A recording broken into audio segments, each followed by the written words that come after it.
man, so a somewhat green day here for Bitcoin, up 1.5%, but is this just a dead cat bounce? Is this a little bit of a relief before bigger targets to the downside? I'm going to be sharing with you the latest chart patterns, including one which gives a really damning price target back down towards $10,000. Yes, as you guys know, I don't like to brandish these types of numbers. I've not said the 10,000 figure before. And this is the first chart pattern where I was creating a chart that realistically I go, if that plays out, that could be coming to 10. Now, not to fear, this video is not here to get you scared about 10,000. There are many, many support levels along the way which we need to look for. I'm also going to give you what I'm doing in this market, so make sure you smash the like button. Don't forget to subscribe. As always, if you want to buy any crypto, you can do so using BYBIT or BitGet. Links in the description. They're offering you some amazing bonuses. Those are affiliate links which support the channel. Now, as you can see, this is where we're at with Bitcoin, right? A really horrible Friday. Saturday and Sunday have seen very low volume, right? Low volume on the weekend,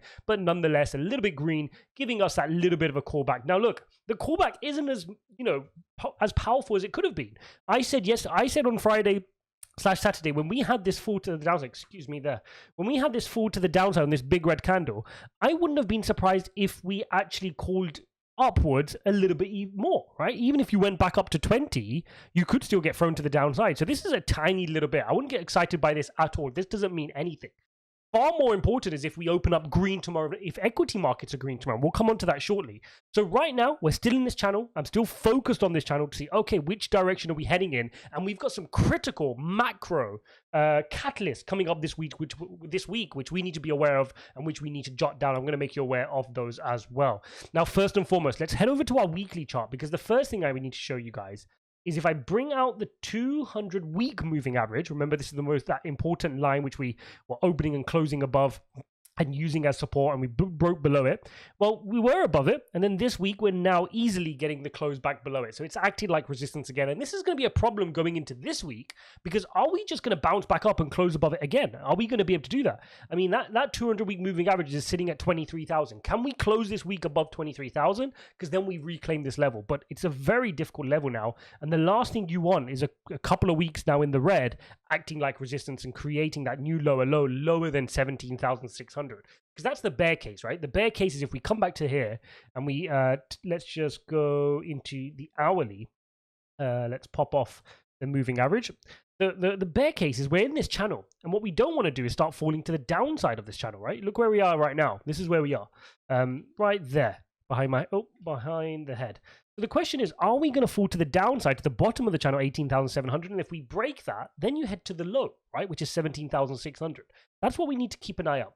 But here's the worrying sign, and this is the worrying sign I wanted to show you. If I go into the 4-hourly candles, what you can see with Bitcoin is every time we've had these movements, we've fallen, we've had a relief rally, we've fallen, relief rally, fallen.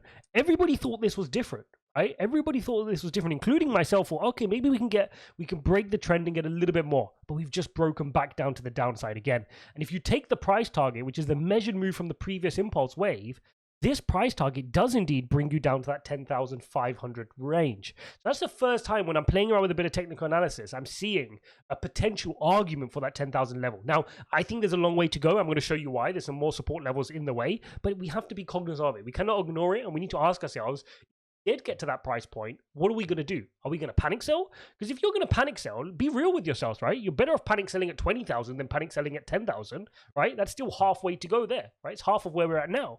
So you have to be honest with yourselves. And this is not a case of, oh, hold if you have no conviction. If you have no conviction and you know you're going to panic sell at 10,000, do yourself a favor and panic sell now, right? Well, why wouldn't you? So the reality is you need to look at these price targets and be aware. When I look at it, it doesn't faze me at all, right? I'm not even thinking about selling anything. I'm just thinking, oh, if we hit 10,000, am I prepared? Am I going to regret that I didn't buy enough? That's my mindset.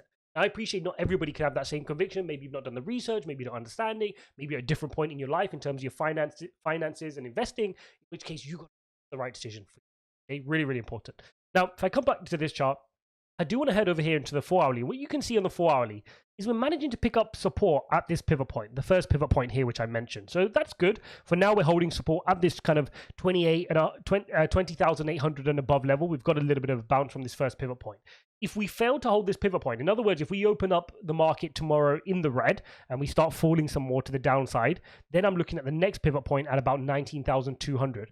In between there, you do have the psychological level of 20,000, okay? So don't be surprised if you get a little bit of a bounce from 20,000, whole bunch of buying and selling going on at these key psychological levels. Then if we lose that, then we're looking at the next level, which is at the bottom of the channel, 18,700.